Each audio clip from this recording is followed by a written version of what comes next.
Projekts Vairāk gaismas Kalāčos ir ienesis lielāku sapratni par to, kā mēs varētu turpmāk nākotnē strādāt, kāda varētu būt mūsu virzība, ko mēs varam, ko mēs nevaram, kādas ir mūsu stiprās, vājās puses. Un tas viss ir ļāvis saprast, ka viens no mūsu darbības virzieniem varētu būt darbs ar jauniešiem, par cik arī Edvards Veidenbaums bija jaunietis.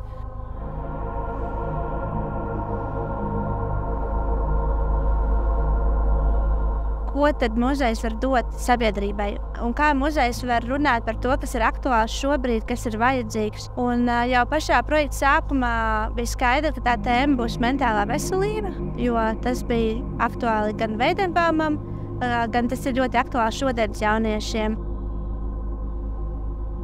Projekta laikā ir notikuši ļoti daudz dažādas aktivitātes. Centrālā, protams, ir jaunā ekspozīcija Vairāk gaismas.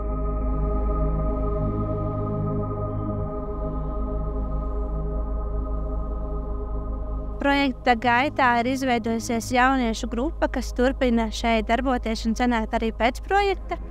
Ir notikuši 2 mākslas rezidences kopā ar brīnišķīgiem māksliniekiem, dzejniekiem, cirka māksliniekiem. Ir notikušas vairākas apmācības gan skolotājiem, gan muzeja darbiniekiem. Pie mums ir viesojies norvēģu režisors un drāmas meistars Mortens Bruns. Un ir uzsāktas daudz jaunas sadarbības, kas arī muzejam nākotnē pavērs kaut kādas jaunas darbības virzienus. Vairāk gaismas man pavēra tādu jaunu skatu uz tādu intelektuālāku vidi, uz ļoti daudziem foršiem cilvēkiem, kā piemēram visi vieslektori, kas pie mums bija. Un šī vispār ir izveidojusies tāda mana safe space, mana drošā vieta, Kalāču muzejs un Veidenbaums, jo tiešām tā atmosfēra šeit ir ļoti, ļoti jauka.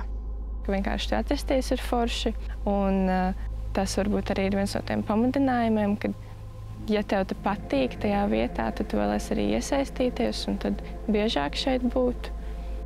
Te ir vienkārši ļoti jauki cilvēki, un tiešām prieks visus satikt. Un tā atmosfēra, ko viņi rada, kad tev apkārt viss ir tik radoši, tad tev pašam reiz gribas tajā iesaistīties. Un es arī atklāju jaunas veidus, kā es pati varu izpausties mākslā.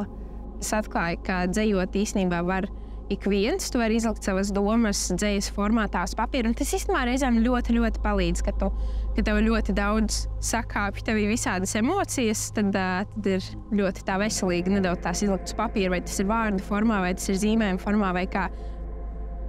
Mēs varbūt tajā savā mazajā komuniņā mums pilnīgi cits Veidenbaums nekā mums to mācīja skolā, vai joprojām citiem to mācīja skolā. Muzejs ir ne tikai vieta, kur runā par pagātni, bet reflektējot uz to, mēs cenšamies padarīt arī labāku nākotni. Un kopā ar lielisko iepazīto Vairāk gaismas komandu mēs jaunieši arī uzdrīkstējāmies izveidot Bohēmas un brīvības festivālu Veidenfests, kas, manuprāt, izdevās lieliski. Kā muzejs ir mainījies projekta Vairāk gaismas laikā, muzejs ir kļuvis gaišāks.